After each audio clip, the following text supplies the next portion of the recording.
بسم الله الرحمن الرحيم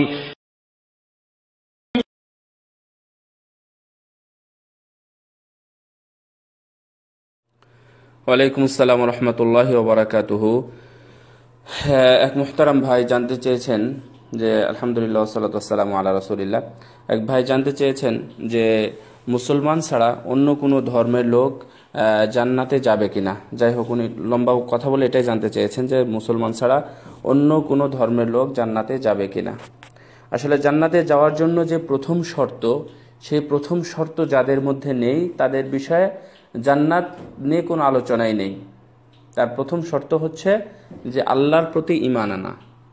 আল্লাহর প্রতি ঈমান আনা মানে অনেকেই দেখবেন মুসলমানের মধ্যে অনেকে ঈমান এনেছে বা সে মুমিন, সে মুসলমান, বাট হয়তোবা কাজকর্ম করে না, কিন্তু উনি প্রথম শর্তটা পূরণ করেছেন।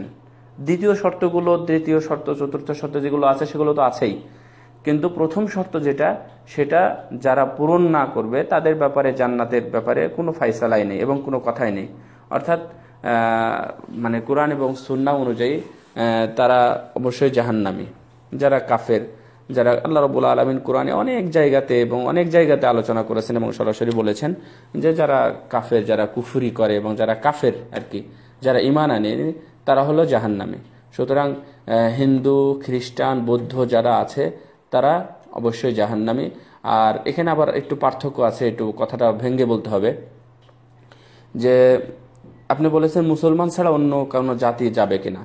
আসলে বর্তমানে রাসূল সাল্লাল্লাহু আলাইহি ওয়াসাল্লামের আগমনের পরে, অর্থাৎ বলতে পারেন হিজরি শতাব্দী 13 বছর আগে, বর্তমানে 1437 চলতেছে, তারও 13 বছর আগে হয় 24, যে 1400 তাহলে আরও বেশি হবে, 37-50, প্রায় 1450 বছর এখান থেকে নিয়ে পরবর্তীতে যত মানুষ এসেছে সজ্ঞানে এবং দাওয়াত পাওয়ার পরে বা মুহাম্মদ সাল্লাল্লাহু আলাইহি ওয়াসাল্লাম সম্পর্কে জানার পরেও যারা মৃত্যুবরণ করেছে এবং বালেগ হয়ে, নাবালেগ নয়, বালেগ হয়ে যারা মৃত্যুবরণ করেছে, তাদের ফয়সালা আল্লাহ রাব্বুল আলামিন যেটা দিয়েছেন সেটাই।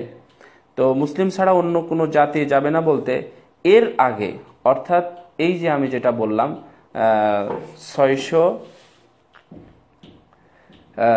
570 সালে রাসূল সাল্লাল্লাহু আলাইহি ওয়াসাল্লামের জন্ম এবং 610 খ্রিস্টাব্দে সম্ভবত যখন ওহী আসে, এই 610 খ্রিস্টাব্দের আগে কেউ যদি ওই সমস্ত দিনের উপরে থাকে, অর্থাৎ ঈসা আলাইহিস সালামের ধর্মের উপরে, মুসা আলাইহিস সালামের ধর্মের উপরে, অথবা দ্বীনে হানিফ যেটা, এর উপরে যারা ছিল তাদের ফয়সালা আমাদের এবং তাদের মতো, মানে আমাদের মতোই হবে।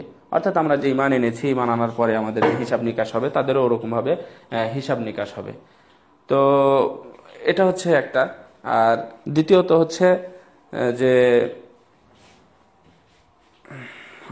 আর একটা কি যেন বলেছেন, যাই হোক, তাদের স্থান বা তাদের হলো, তাদের ফয়সালা হলো, তারা হলো জাহান্নামী যদি রাসূল সাল্লাল্লাহু আলাইহি ওয়াসাল্লামের প্রতি পূর্ণাঙ্গ মুমিন না এনে, মানে ঈমান না এনে থাকে, এবং আল্লাহ রাব্বুল আলামিনের প্রতিও যদি ঈমান না আনে। আর আল্লাহ রাব্বুল আলামিনের প্রতিও যদি কেউ ঈমান আনে, যেমন ইহুদি খ্রিস্টানদের অনেক জায়গাতে তারা আল্লাহ রাব্বুল আলামিনের প্রতি ঈমান আছে, বাট তারা রাসূল সাল্লাল্লাহু আলাইহি ওয়াসাল্লামকে মেনে নেয়নি, যা রাসূল সাল্লাল্লাহু আলাইহি ওয়াসাল্লাম একাধিক জায়গাতে উল্লেখ করেছেন। ইভেন মুসা আলাইহিস সালামও যদি বেঁচে থাকতেন আজকে, তাহলে আমার আনুগত্য করা ছাড়া তার কোনো বুদ্ধি ছিল না। যেমন ঈসা আলাইহিস সালাম, উনি আসবেন অনেক দিন পরে, অথবা অনেক দিন পরে আসবেন, আজ থেকে না, রাসূল সাল্লাল্লাহু আলাইহি ওয়াসাল্লামের মৃত্যুর অনেকদিন পরে উনি আসবেন।